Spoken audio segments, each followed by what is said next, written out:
Hi, I'm Bart, your friendly employment strategist. You probably already know that most countries have employment laws that prevent your employer from firing or dismissing you from your job for discriminatory reasons, such as age, ethnicity, sexual orientation, or disability. And these might be a little different depending on the country you are in. But did you know that there are two situations in which the employer can fire you for whatever reason they want, even if it's illegal, if proven, but they don't have to tell you about it? The first situation is during your probation period. This is usually 3 months, sometimes 6 months, but it can go up to a year or however long the employer decides. And during that time, you may not be receiving your full benefits, and just like the name suggests, it's a probation period. And during this time, all the employer has to do is say to you, "We're sorry, it's not working out, and you won't be able to continue as an employee in the company." They don't have to give you any other reason. The other situation is related to fit, or how well you fit with your job requirements and the company culture. Fit includes such things as your personality, how you behave and interact with other people in the company, and even how innovative or creative you are. And if the employer doesn't like you for whatever reason, all they have to say to you is, "We're sorry, you're just not the right fit anymore." And fit can change because management can change, company culture can change, companies get acquired, and companies merge with other companies.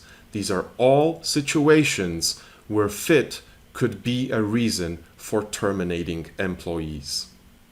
Since you have little control over the two situations I just described, here are some things that you should do to make sure you're prepared for whatever happens to your employment at that specific company. The first suggestion I have for you is for you to stay in job search mode for at least 3 months after you join the organization, but probably at the minimum for the duration of your probation period. The second thing you can do during your probation period, and even when it ends, is to continue to network and connect with recruiters and hiring managers from other companies using LinkedIn. It's a very powerful networking tool.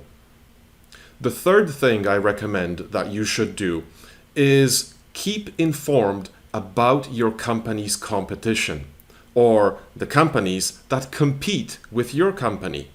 Visit their website every quarter or at least a couple of times a year, and visit their career section on their website to find out what opportunities they have and if they match your skills and qualifications.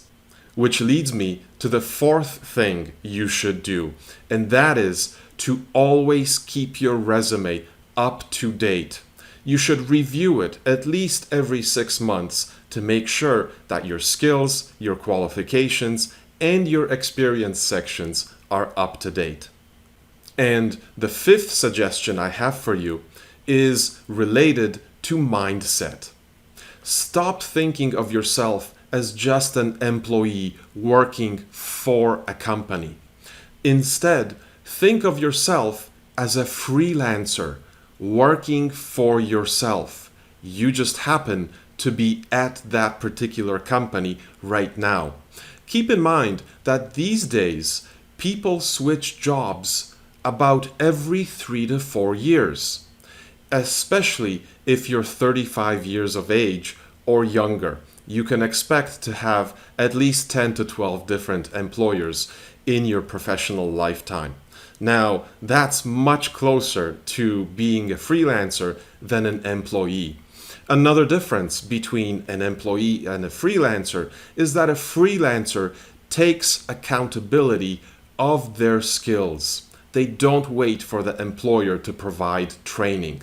So make sure that every year, or maybe even more often, you review your career path or your career goals or your work goals and do a checklist, an inventory of the skills you have and the skills you will need to develop in order to move forward in your work or in your career. I hope this tip was useful for you, and as always, if you have any comments or questions, please make sure to include them in the comments section below this video.